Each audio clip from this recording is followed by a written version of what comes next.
David Valenzuela Galván, que estudió su doctorado en Ecología en el Instituto de Ecología. Actualmente es integrante del Sistema Nacional de Investigadores e Investigadoras Nivel 2.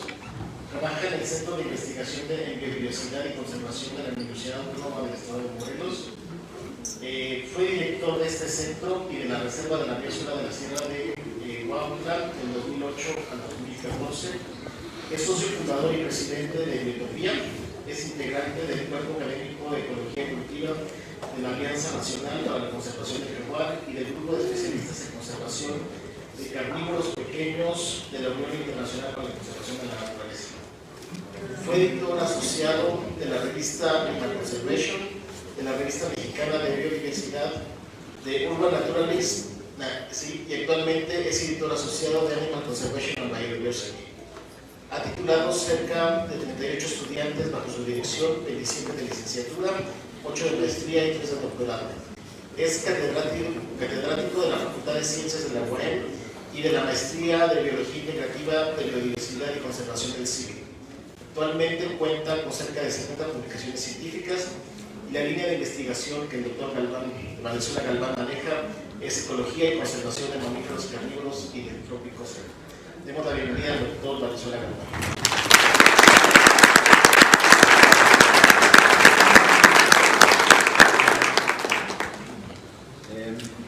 Pues bien, muchas gracias. Quisiera empezar agradeciendo a los organizadores del Congreso la invitación para dar esta charla, y pues para mí es un gran honor que coincida con el 40 aniversario de la MAC, y pues es una asociación a la que le tengo muchísimo cariño, en donde hay una gran cantidad de amigos, he hecho una gran cantidad de amigos en esta asociación. Entonces pues está muy suave venir a poder dar una plática con tanta gente querida, conocida, y tener la oportunidad también de que pues mucha gente nueva escuche parte de lo que hago, ¿no? Debo decir que me costó trabajo hacer la presentación. Estaba bastante estresado, como con un bloqueo durante algún tiempo, pero después, pues eso, me acordé que va a ser en la MAC, donde hay tanta gente conocida, tanta gente interesada en los mamíferos. Entonces, de alguna manera, espero que la charla les resulte interesante. Pues, si ya saben cómo soy, ¿para qué me invitan?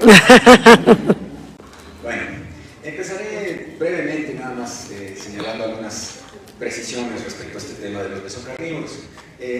Los mesocarnívoros se han definido tradicionalmente sobre todo por un tema de peso, ¿no?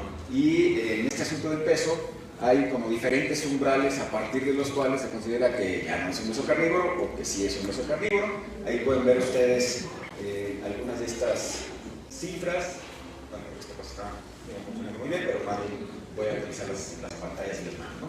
Que son desde los 21 kilos para abajo, y dependiendo de la referencia lo van bajando hasta los 15 kilos. Incluso en algunos casos hablan de 4 kilos como este umbral para que sea un mesocarnívoro, ¿no? Desde el punto de vista del peso.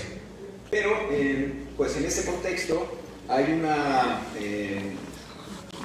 restricción desde el punto de vista metabólico que está relacionada con la ecología trófica de los carnívoros, y se ha encontrado por diferentes estudios que esta restricción está ligada efectivamente con el peso. A partir de cierto umbral de peso, y esto se ha comprobado con las dietas de muchos de estos animales, y haciendo análisis teóricos de esto, hay un viraje en el tipo de presas que están consumiendo. Básicamente arriba de los 21 kilos, energéticamente ya no les conviene estar alimentándose de presas muy pequeñas, y tenemos en este aspecto a los grandes carnívoros, y abajo de ese umbral todavía es energéticamente viable mantenerse a partir de presas que son mucho más pequeñas que los animales. Entonces los mesocarnívoros desde el punto de vista trófico, ligado con este tema del tamaño, caen justamente en esta categoría en donde todavía es viable la alimentación a partir de presas que son mucho más pequeñas que pues el mesocarnívoro, ¿no? que el animal en cuestión. Esto se ha modificado también en diferentes publicaciones, y se habla de 13, 16 kilos como este umbral, pero básicamente entonces desde el punto de vista trófico, Lo que está ocurriendo con los mesocarnívoros es justamente que son animales que tienen una mayor diversidad en términos de dieta y que se alimentan de presas mucho más pequeñas que los grandes carnívoros, ¿no? Entonces también hay un asunto ahí de ecología trófica.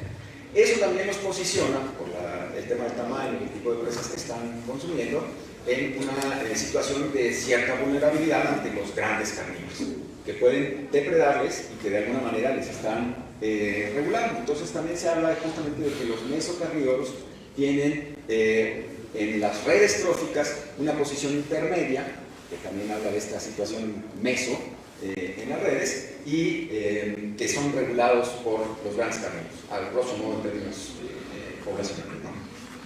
Bueno, ahora, un asunto con este tema de los mesocarnívoros es que la gran mayoría de los carnívoros del mundo son mesocarnívoros. Ahí tenemos la cifra, el 89% de los carnívoros terrestres del mundo pues son mesocarnívoros, ¿no? Y generalmente cuando hablamos de la vulnerabilidad de los carnívoros, pensamos en los grandes carnívoros y pensamos inmediatamente pues, en las poblaciones de tigre, de jaguar, de osos, etcétera, que están efectivamente en situación muy vulnerable, ligado con estas necesidades de espacio para satisfacer sus recursos energéticos, que les lleva a frecuentemente estar en situaciones donde sus hábitats han sido transformados, hay menos presas, etc. En el caso de los mesocarnívoros, este tema de las presas no es tan crítico porque pues, se alimentan de muchas más cosas y de cosas que son más chiquitas, que en un espacio más pequeño lo pueden encontrar. Sin embargo, de todas maneras encontramos una proporción bastante grande en la figura circular con rojo de la derecha, donde están viendo ustedes. En esto, lo que ustedes ven aquí es cerca de la mitad de los mesocarnívoros del mundo están en una situación donde sus poblaciones van en decremento. Esto de acuerdo a las valoraciones de la Unión Internacional para la Conservación de la Naturaleza. Y por otro lado, también tenemos un porcentaje relativamente grande, 20%, en donde ni siquiera sabemos cómo están sus poblaciones. Entonces, los mesocarnívoros son igualmente vulnerables, quizá en una proporción menor que los grandes carnívoros, pero tenemos también una porción importante, considerando que son muchas más especies, de las cuales no tenemos ni idea de cómo están sus poblaciones. Entonces el estatus poblacional, considerando estas dos cosas de los mesocarnívoros, tampoco es muy alentador y desafortunadamente no tienen la atención que tienen los grandes carnívoros en términos de invertir en sus estudios y generar los datos, como pasa con los grandes carnívoros. No son tan carismáticos, no son tan sexys para conseguir dinero, para venir en una plática, decir pues, el jaguar o decir el oso, o este tipo de cosas que llaman mucho la atención. O los mesocarnívoros, cuando uno quiere hablar del zorrillo o del cuatí, como que está padre, bonito, pero no llama tanto la atención, ¿no? Sin embargo, son interesantes. Bueno, en el caso particular de México, pues la situación se repite, ¿no?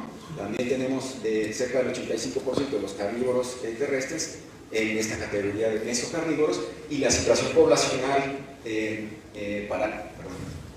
para estos animales, con los mismos datos de la IUCN, está medio complicadito aquí.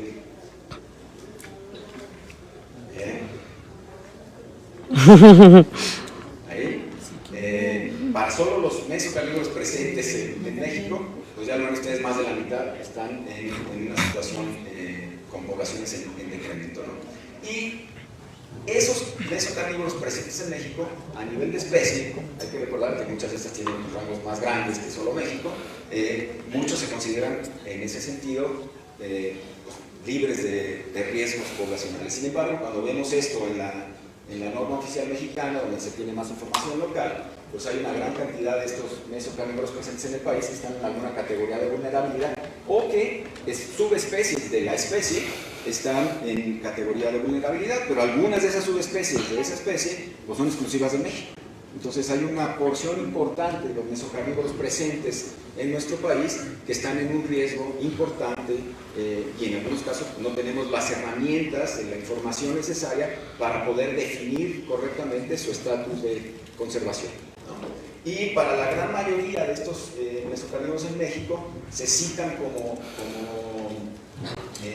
digamos, las principales riesgos o las principales amenazas, este asunto de la caza y el trampleo de los individuos, y también las actividades agrícolas y pecuarias que directamente están afectando los hábitats de estos animales al pues ir reduciendo la disponibilidad para estos animales. Este asunto de la caza está ligada también con pues una situación cultural en el país, en donde la mayor parte de las poblaciones rurales, muchos de estos mesocarnívoros, igual que otros animales de otros grupos, pero en el caso de los mesocarnívoros, tienen un valor cultural importante y tienen un consumo para muchas de estas poblaciones. Y además empiezan a entrar en conflicto con muchas de estas poblaciones humanas porque depredan las aves de corral o porque afectan los cultivos. Y eso también les lleva a, en ciertos contextos, pues estar buscando cazar a estos animales, ¿no? Eso lleva a que las poblaciones pues, sufran afectaciones de las cuales todavía no tenemos muy claro para muchas de estas especies pues, qué tan grave puede ser esa afectación para sus poblaciones, ¿no? Bueno, ahora, ¿qué pasa con estos mesocarnívoros? Muchos foros, muchas publicaciones, muchos autores en diferentes contextos han señalado que justamente el conocimiento de las cosas más básicas de los mesocarnívoros es insuficiente. A pesar de, esta es una cita textual de un artículo del Dr. Severin, publicado en Telia, a pesar de que los mamíferos carnívoros son un grupo ecológicamente importante, en México se sabe poco sobre sus requerimientos ecológicos a un nivel regional, ¿no? Y actualmente la mayoría de los mesocarnívoros no tenemos datos poblacionales o distribución real que permitan evaluar adecuadamente su riesgo. Esto lo decía el doctor Severin en 2013, González Maya, que hace una valoración del cambio de estatus en los mesocarnívoros a nivel mundial en un par de fechas de 2008 a 2015, pues termina diciéndonos que nuestro nivel de conocimiento sobre estas especies es deficiente todavía y hay un agravamiento general del estatus de conservación en este grupo.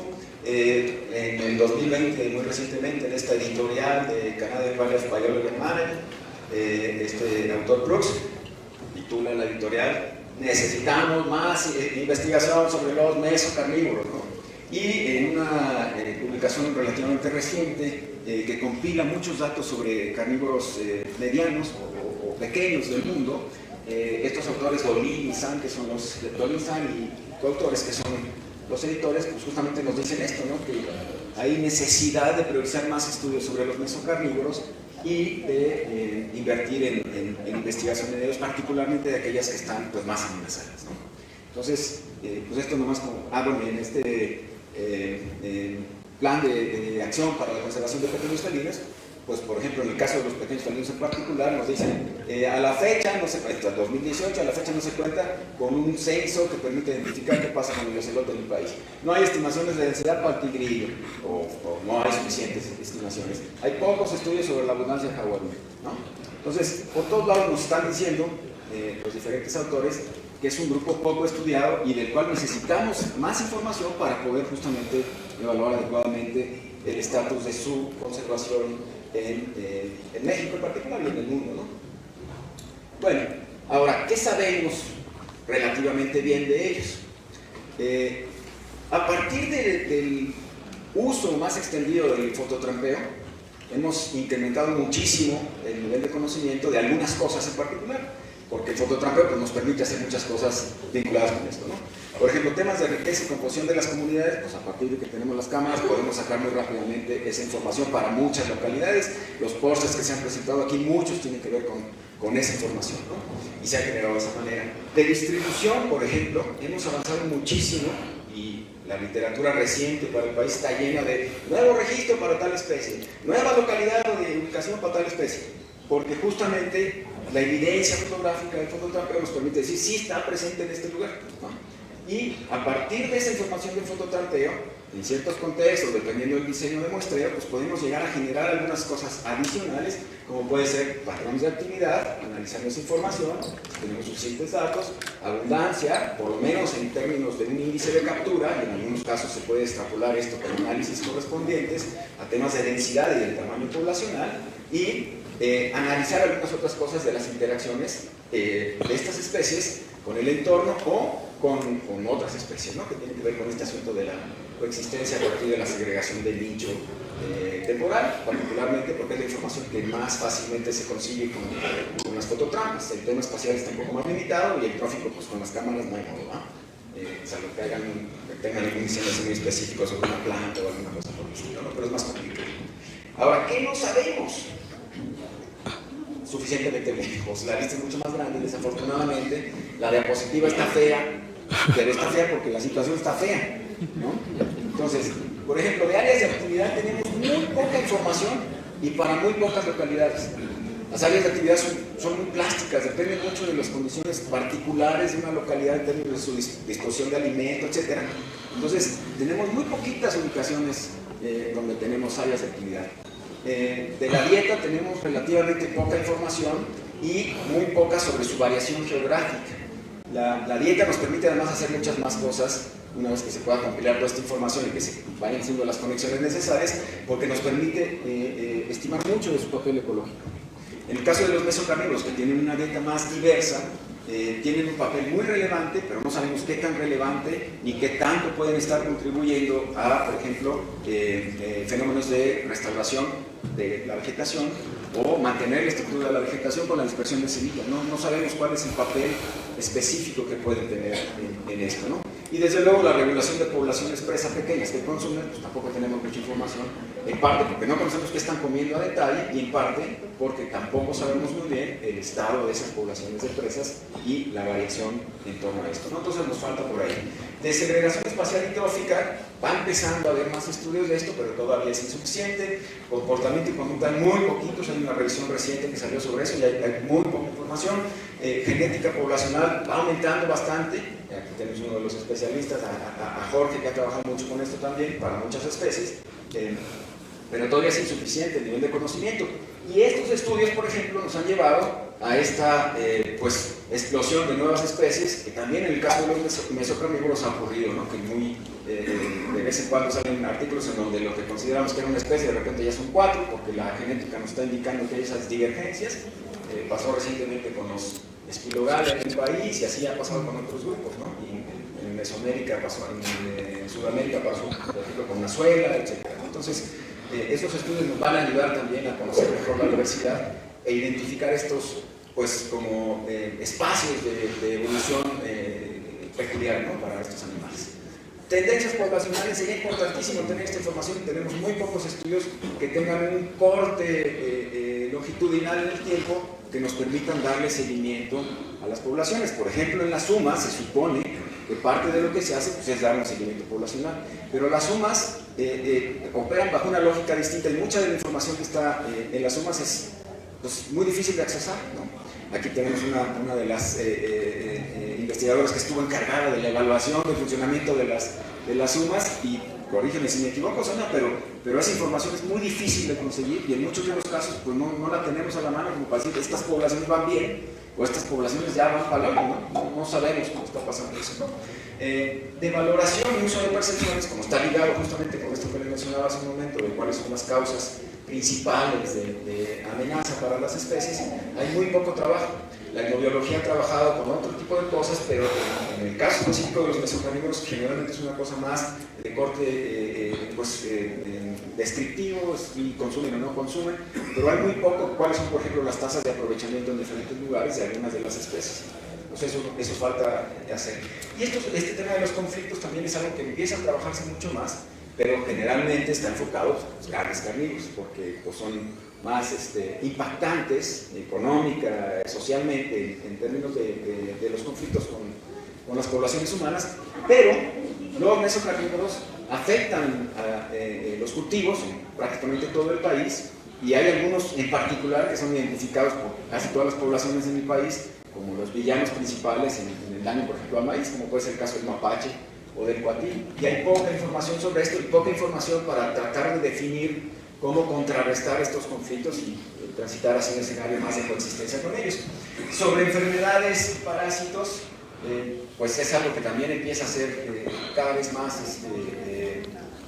fácil de poder trabajar, y hay muchos más especialistas en el país. Lo mencionaba Enrique Martínez Meyer en su charla del conversatorio, mencionó que es uno de los temas que se visionan a futuro como para desarrollarse, Pero es muy importante, tenemos el caso muy reciente de la pandemia, que estuvo vinculada de alguna manera con este asunto de la interacción de fauna silvestre, y pues nos falta mucha información sobre eso, sobre cuál es la prevalencia de estos patógenos en estos animales, y tener esa información va a ser muy útil también para temas de conservación de los propios mesocarnívoros y de la interacción con las personas, ¿no? La doctora Eli mencionaba los entornos urbanos, pues eventualmente lo están haciendo, lo están logrando a través de una serie de pautas conductuales y de una serie de adaptaciones a sus necesidades, y conocer eso nos va a ayudar mucho también para poder entender cómo en escenarios silvestres pues muchas de las poblaciones de mesocarnívoros pudieran estar enfrentando y resolviendo la disminución de sus hábitats, ¿no? Ahora, todo eso requiere mucho esfuerzo humano, requiere dinero en muchos casos en cantidades importantes, como es el caso de la compra del equipo de fototrampeo, de radiotelemetría o de los equipos más sofisticados y modernos de radiotelemetría que incluyen los GPS y otro tipo de aditamentos, los drones que mencionaba Enrique también en su charla. Todo eso cuesta bastante, entonces es una restricción importante.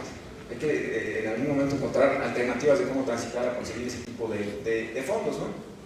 Y en algunos casos, por ejemplo, en el asunto de la valoración o de los conflictos, pues requiere meterse en terrenos que normalmente no son terrenos de los biólogos, ¿no?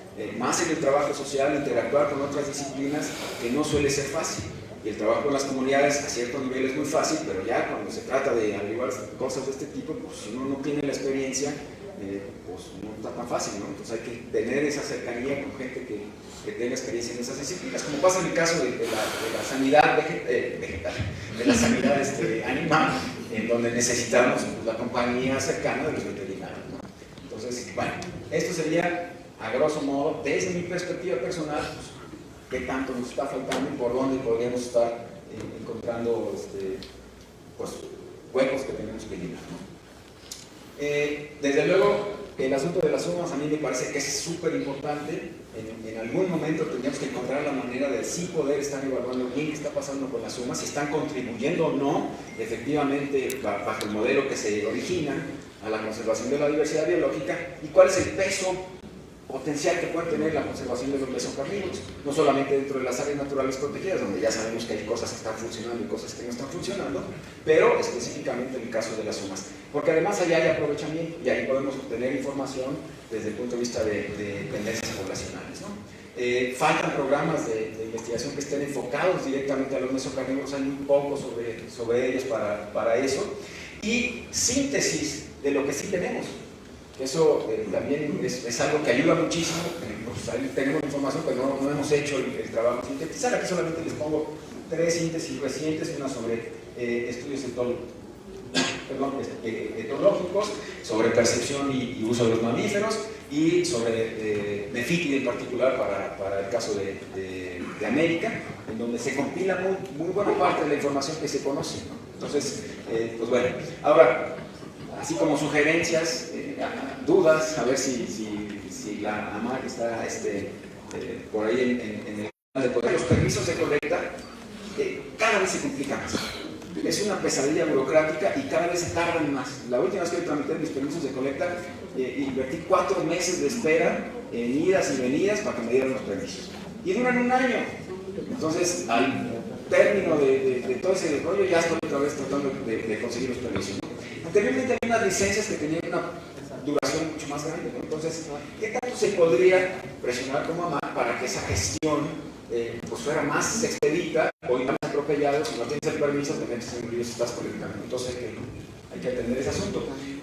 En el caso del equipo, en muchas instituciones la compra consolidada de equipo ayuda mucho, pero en el caso de radiotelemetría o de cámaras y demás, pues no sé qué tanto se puede hacer. Pues no sé, aquí hay 4, 5, 6, 7 personas que tienen algo de recursos, pero no le alcanza para comprar muchas. Entonces en conjunto compremos cámaras y nos pueden salir mucho más económicas si se hace una compra consolidada, incluso hasta con la gestión de la MAC pudiera resultar pues, más fácil conseguir el económico de manera más económica. No, son nada más sugerencias y ¿no?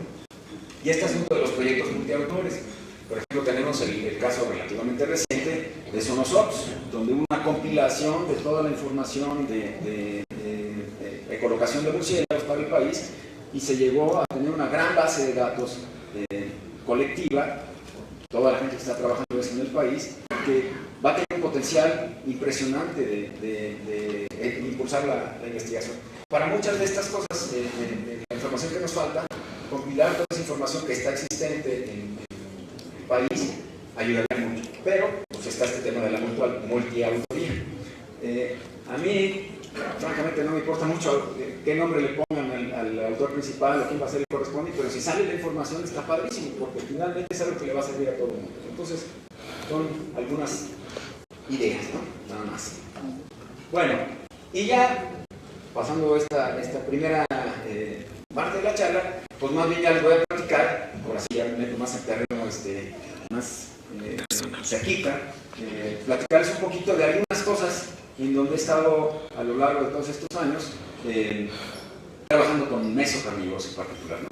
Aquí, por ejemplo, en la tesis de Danelli, esta chica que está aquí, que ahora está haciendo su doctorado, Danelli Solalinde, la tesis de maestría, evaluamos en el campus de la UAM este asunto de la territorialidad, siguiendo una serie de hipótesis que están en la literatura respecto a qué tipo de territorialidad podría tener. En el caso de muchos de los carnívoros, la territorialidad se prefiere a veces sí y a veces no. En el caso de los ariscos, pues, en general no se asume que son territoriales, salvo en escenarios en donde los recursos empiezan a estar muy limitados, como es el caso de esta interacción urbano-rural. Y lo que evaluamos fue justamente si estaban teniendo esta conducta territorial. Seguimos pues con las actividades clásicas de cualquier biólogo, colectamos un montón de cargas, pero además después nos dedicamos a decorar las cargas. Les ofrecimos fruta con cuentitas de chaquira de color para que las cajitas estuvieran más lindas y cuando las encontrábamos pues por lo menos estuvieran bonitas, y con eso pudimos determinar quién había hecho qué caca, en dónde la había depositado, y eso nos permitió determinar pues qué tipo de hipótesis correspondía a la estrategia de territorialidad de los basarizos. Además colectamos muestras, determinamos la dieta, etc. Entonces hicimos un montón de cosas con ella, y una de las cosas que encontramos es que los taconistas en la ciudad, al menos en esa zona donde trabajamos, empaquetan sus áreas de actividad a poder caber, están como a los codazos con los pocos recursos que hay disponibles, y además están marcando las áreas núcleo de sus territorios, que es lo que están marcando. Porque de por sí hay pocos recursos, en las áreas núcleo dicen, pues hazte para un lado porque no cabemos, ¿no? Entonces eso fue lo que hicimos por ahí. Ahí un dibujito que hizo mi madre. Voy a mi familia adelante.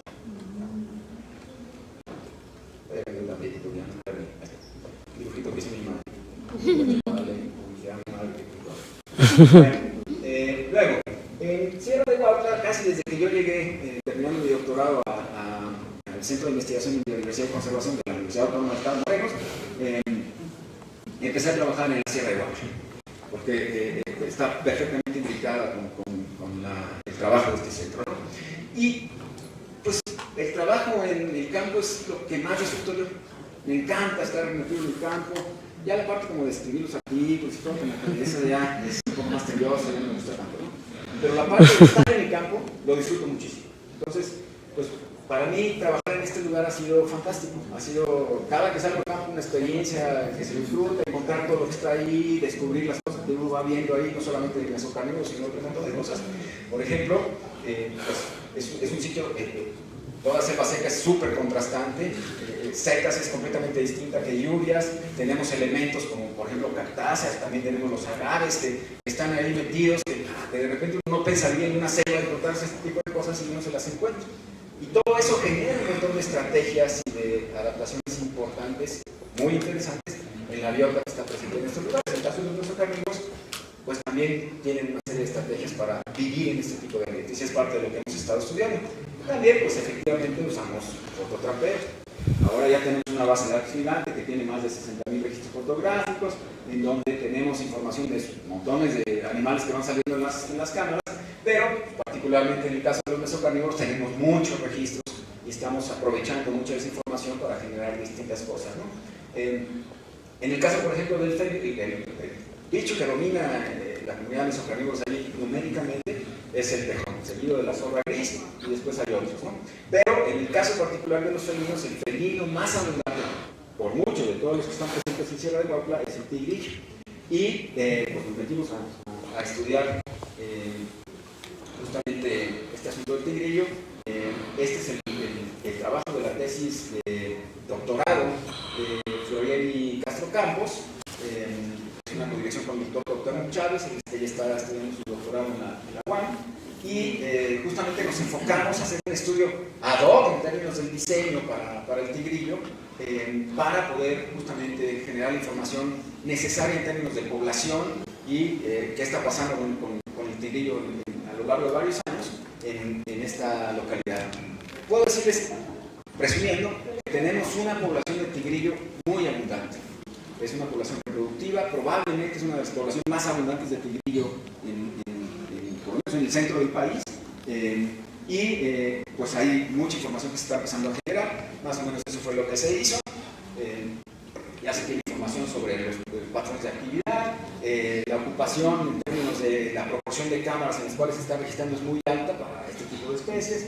Se tiene ya una identificación de por lo menos 34 individuos que son residentes, varios de ellos tienen residencia prolongada en el lugar, tenemos información reproductiva, el tema de las estimaciones poblacionales es algo que está en proceso todavía, y lo mismo el análisis y selección de data que está trabajando Florieli, ¿no? Esperemos que se pueda lograr relativamente pronto. Hay una imagen de un dibujo de Juan Carlos Martínez, que es gran dibujante, y bueno, ya lo pueden ver ustedes ahí en su puesto de cuadro negro, ¿no? Luchando, sí. Su camiseta, por favor.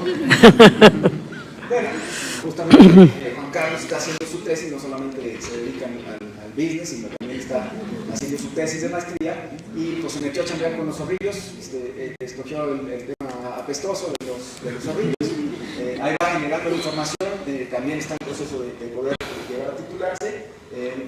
Por lo pronto lo que tenemos es patrones de actividad también.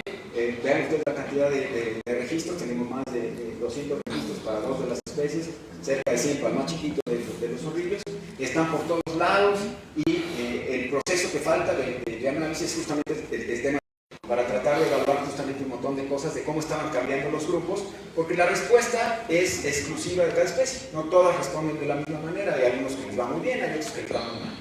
Entonces, básicamente fue lo que quisimos explorar. No les voy a dar toda la información de ese proyecto, solamente lo que se ve en términos rápidos de los registros para mesocarnívoros, por ejemplo. Aquí lo que ustedes pueden ver es la barra azul, bueno, rosita o moradita, pues, esta de aquí, representa la cantidad de registros de mesocarnívoros.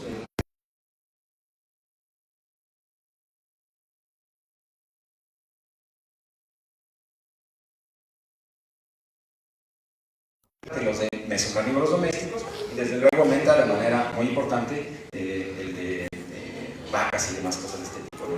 Y bueno, en este capítulo comandado por la doctora Mariana Munguía y otros coautores, donde se exploró con información de fototrampeos a nivel de todo el país qué pasaba inicialmente para bosques tropicales lluviosos y para bosques templados en términos de la cantidad proporcional de animales evaluado a partir de fototrampeo, inferido a partir del número de registros independientes por día, y qué pasaba en términos de biomasa.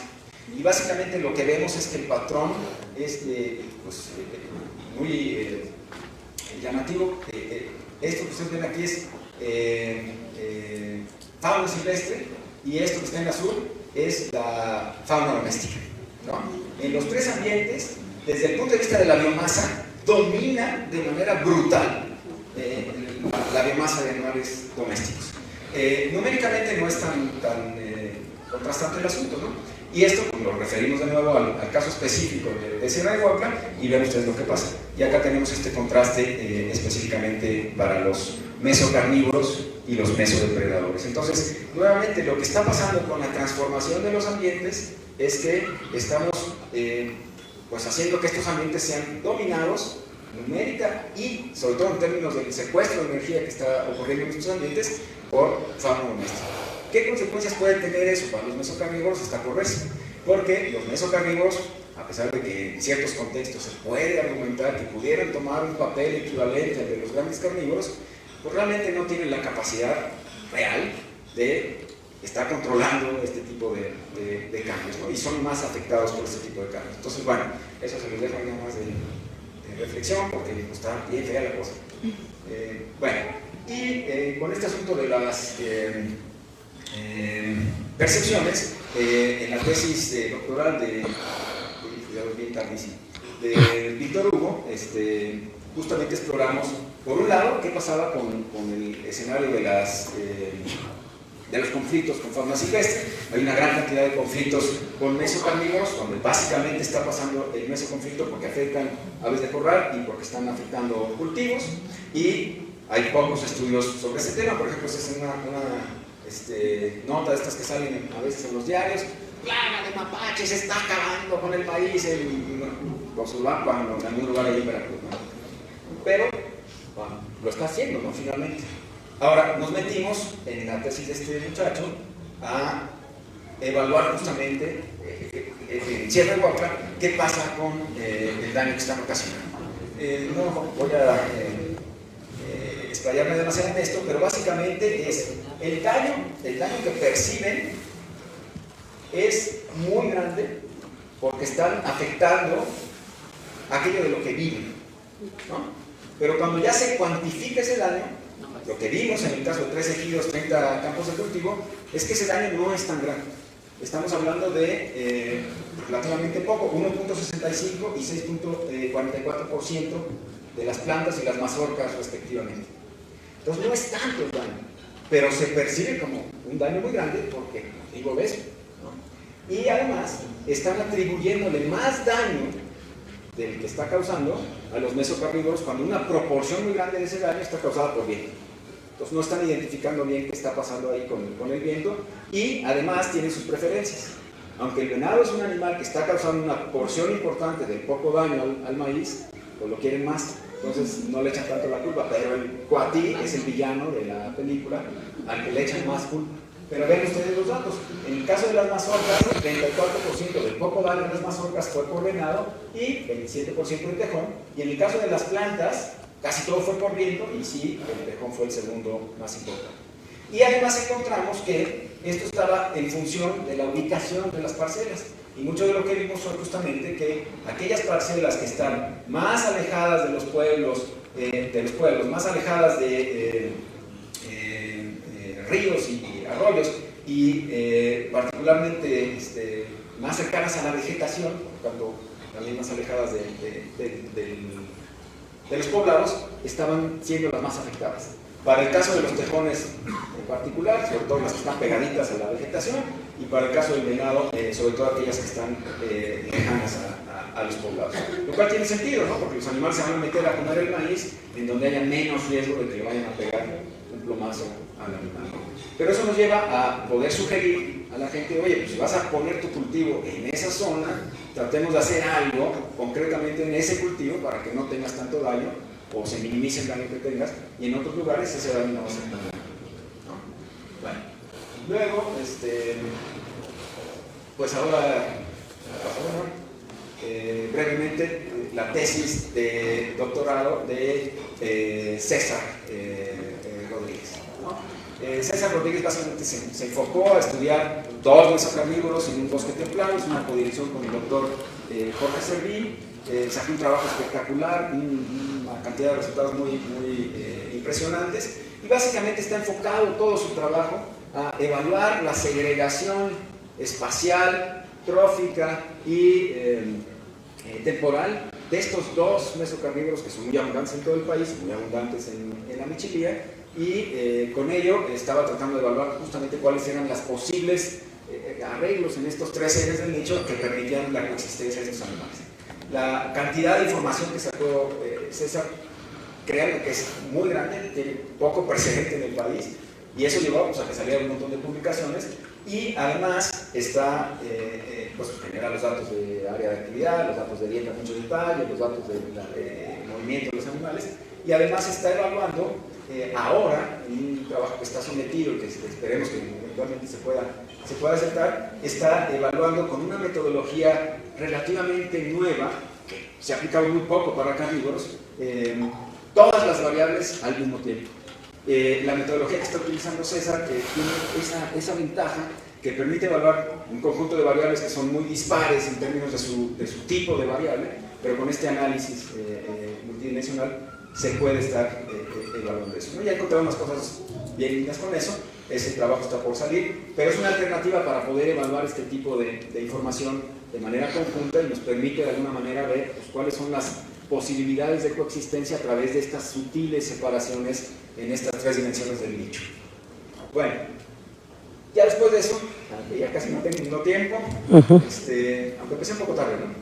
O no tanto, pero no. Bueno, otra de mis grandes áreas de trabajo ha sido Cozumel.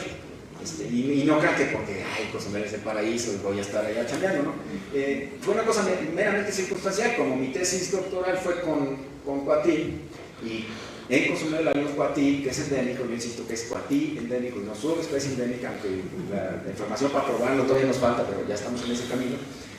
Pues por ahí traté de entrar. Y tuve la fortuna de conocer a un gran amigo y a un buen investigador, un gran investigador, el doctor Alfredo Cuarón, que por ahí, si anda el doctor Serio, seguramente lo conocerá por el tema de los primates. También ha trabajado con los monos. En Cozumel no ha trabajado con monos porque no los tenemos todavía, pero otras lo voy a platicar que lo del todavía. Bueno, entonces, por eso entré a chambear ahí. Y nuevamente, pues tenemos este escenario, ¿no? Donde está bien padre trabajar en un sitio tan bonito. Tenemos la norma para todos los estudiantes que van allá, en donde durante su tesis no pueden ir a la playa, solamente tienen que estar trabajando en la selva, entonces desde lejos también el mar Caribe, pero se la pasan muy bien de todas maneras. Y bueno, ahí también hemos hecho un montón de cosas que tienen que ver con la conservación de estos bichos. No les voy a aburrir con tantas cosas, y además no tengo tiempo.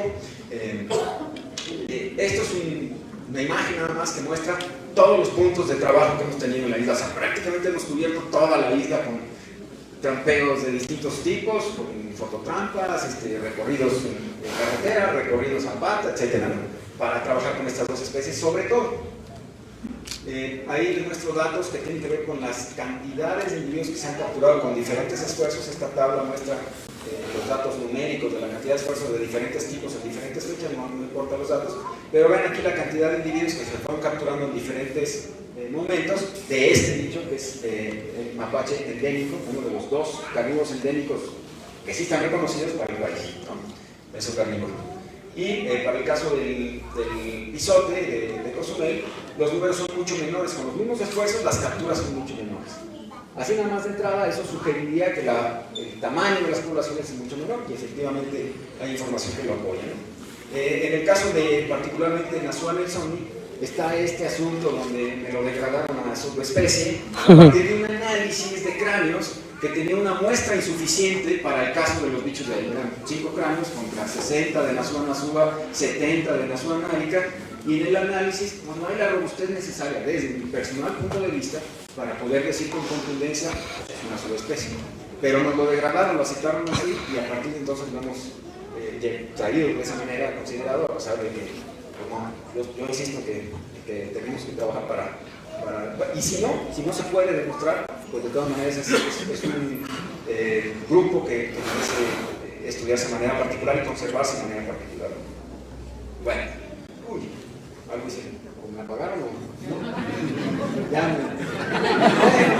Ya corta.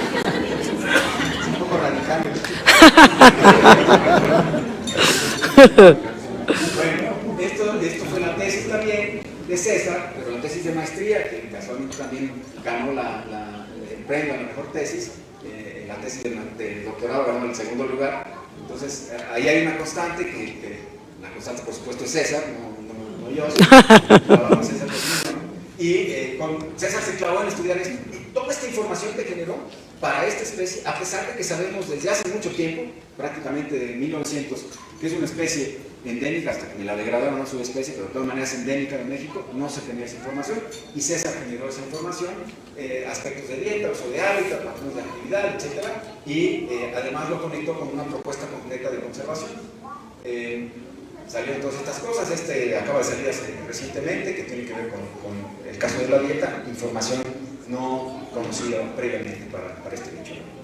Luego está la tesis de maestría de Sofi Lara, que también creo que anda por ahí, que también fue una tesis súper linda, pero ella se enfocó en mapache pigmeo. y empezó a generar esta información acerca de área de actividad, patrones de actividad, trabajando con los bichos ahí con radiotelemetría, y una estimación poblacional que actualizó la información poblacional que se tenía hace una década. Y ahora en su tesis doctoral, que es la que está haciendo ahora, bueno, esto salió de su tesis recientemente también, de su tesis de maestría, donde está publicada la información del ámbito hogareño y una serie de cosas ahí que tienen que ver con aspectos de biología espacial.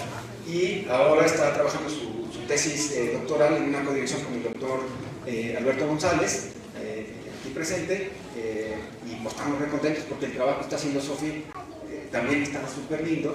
Ahora acaba de publicar justamente información de la dieta, que es parte de la información que sacó en su doctorado, que tampoco se tenía para este bicho con ese detalle, en donde además está reportando nuevos ítems alimentarios que no se habían identificado previamente para este animal.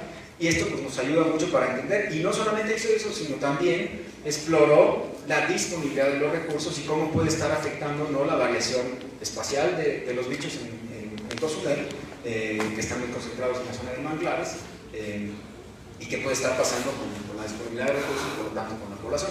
Es una población que no tiene más de 1000 individuos. Las estimaciones nos hablan de una cifra así. Es una de las pocas especies que a nivel mundial de mesocarnívoros está clasificada como críticamente amenazada, ¿no? Y esa información que generamos sirvió para esa valoración. Este trabajo está sometido, donde estamos evaluando justamente los patrones de coexistencia de los carnívoros endémicos de Cozumel con otros bichos. Sí, ya casi estoy terminando. Rápido aquí les comento, la martucha la describieron aquí Miguel Martínez, Javier Sosa y Enrique Martínez. Miguel Martínez desafortunadamente, gran amigo, falleció, pero Enrique y Javier también estaban parte en esa publicación. Encontraron un cráneo y dijeron, bueno, pues aquí está presente, pero no se sabe muy bien qué está pasando con la martucha. No hay evidencia histórica de la presencia de la martucha, y ahora sabemos que está por todos lados la martucha. Entonces estamos casi seguros de que la martucha es una especie introducida en Cozumel, que ahora ya está instaladísima en Cozumel, que tiene en ese contexto cierta ventaja desde el punto de vista de conservación, porque es más frugívora que depredadora de otros animales. Entonces a lo mejor no es tan grave, pero hay que ver qué está pasando. Y asunto con el tigrillo. El tigrillo es especie amenazada de mesocarnívoro, pero no estaba presente en Cozumel.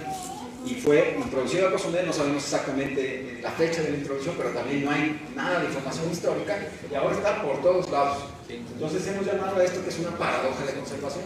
Porque ¿qué vamos a hacer con una especie que está amenazada en un sitio donde no estaba presente y que es un depredador que puede acabar con un montón de cosas como los ratones endémicos de Cozumel eventualmente? Entonces estamos en el proceso de estudiar eso. Ahora estamos estudiando parte de esto con la tesis de esta chica, Giovanna Villalobos, que va a trabajar con el tigrillo. Ya está en campo, que están allá sufriendo el huracán, pero con eso tuvo la oportunidad de conseguir un apoyo de la RUFOR. No sabía yo el tema de que a través de la MAT se podía manejar, pero bueno, ya lo vamos a manejar a través de una asociación civil, porque justamente es menos engorrosa la burocracia para administrar esos recursos, ¿no? Y bueno, todo eso ha cristalizado en impulsar estrategias para su conservación a través de diferentes alternativas o de diferentes canales. Hemos trabajado para evaluar el estado de la conservación, hemos propuesto zonas de conexión, nos hemos metido, y sobre todo Alfredo se ha hecho muy buena parte de todo ese trabajo de gestión para incidir en el POET, en el Programa de Ordenamiento Ecológico de Cozumel, consulta y asesoría para el establecimiento de áreas naturales protegidas, participación con la información y en revisar todos los planes de manejo, proponer las áreas naturales protegidas, incidir en campañas con el municipio para que se le dé reconocimiento a estas especies. Han hecho botargas en donde sale el cuatí, botarga como el doctor Cini, pero cuatí, ahí a promover que se conserve, o el mapachito en el carnaval. Ya hay gente que se disfraza de mapachito, y les hemos dado impulso a ese tipo de cosas para que justo incorporen a su identidad estas dos especies que son pues, endémicas y muy importantes para ellos, ¿no? Bueno, y esto me lo voy a saltar el tema, bueno, rapidísimo, ¿sí? Minutos adicionales, lo explico rapidísimo. Este tema de la liberación del mesodepredador o del mesocarnívoro, quizás es lo que más se conoce, al menos me suena, en torno a los mesocarnívoros. Sin embargo, no es tan simple el concepto. O sea, básicamente es un tema en donde se supone que al faltar los grandes carnívoros que potencialmente controlan la población de mesodepredadores por depredación o por competencia, estos mesocarnívoros tienen la posibilidad de crecer en términos poblacionales. Pero eso no necesariamente ocurre siempre, ni en todos lados, ni tan fácilmente, porque depende mucho, es muy contexto dependiente de la conformación de las comunidades de carnívoros y de cómo están ocurriendo estas regulaciones de arriba para abajo o eventualmente de abajo para arriba. No voy a ahondar mucho más en eso porque no me da tiempo, pero básicamente pues vean este tipo de cosas. Se supone que cuando no están presentes, pues todo eso está tachado y empieza a fallar, y eso tiene implicaciones potencialmente sobre lo que puede ocurrir con la vegetación. Sin embargo, este tema, a pesar de que se supone que es un tema muy conocido, en realidad es muy poco estudiado, porque es un tema muy complejo. Entonces, estudiar este tema, según muchos de los que han revisado el tema recientemente, pues no es nada más como decir, ya no está el carnívoro y aumentaron los mesocarnívoros. Hay que hacerlo a partir de diseños experimentales y hay que tratar de probar esta causalidad para poder decir si está ocurriendo, ¿no? Entonces, no es tan fácil, ¿no? Pero hay que acercarnos a eso, con estudios que involucren esa complejidad en el diseño y que nos permitan entender si efectivamente, una vez que están ausentes los grandes carnívoros, esos mesocarnívoros cambian en términos poblacionales y eventualmente pueden cambiar sus roles o el impacto de sus roles cambiar, ¿no? Por ejemplo, en este trabajo que analizaron estos autores, Jakowski y las publicaciones, pero cuando revisaron todos los artículos, muy pocos reunían los criterios necesarios para decir que efectivamente se está evaluando que está ocurriendo la liberación de los mesodepredadores. Entonces, pues, sugieren que tratemos en la medida de lo posible de estudiarlo de manera más cuidadosa y no necesariamente comprar la idea de que por todos lados va a ocurrir y en todos lados está pasando. Bueno, gracias a un montonazo de gente, porque lo que yo les voy a presentar aquí es el resultado del trabajo de muchísimas gentes con las que colaboro, amigos, colegas, investigadores, estudiantes. Ahí hay una lista gigante, muy chiquita, de la letra, pero pues es que no caben todos. Organizaciones que han apoyado el trabajo. Muchas gracias a los doctores Cristina, Jorge y Gerardo por la invitación para la charla. Felicidades a la MAC por su trabajo y muchas gracias a los pobladores de los ejidos en la reserva, donde he trabajado. En el caso de Cozumel, pues no hemos trabajado tanto con la gente porque es un contexto muy distinto, pero en Sierra de Huautla sí, y es impresionante lo que los pobladores de Sierra de Huautla saben de sus recursos, el compromiso que tienen y lo generosos que son con el apoyo, con compartir su información. Hemos aprendido mucho de ellos y también hemos tenido la fortuna de que muchos de ellos se han interesado y han aprendido lo que vamos haciendo nosotros, y al rato ya son nuestros colegas en campo, poniendo las trampas o quitando las cámaras o emocionándose cuando vemos algún registro. Entonces, muchas gracias también a ellos, ¿no? Y como les decía, pues todos estos en foto, hay varios que desafortunadamente han pasado a otro plano. El caso, por ejemplo, reciente del doctor Mark Gomper, un gran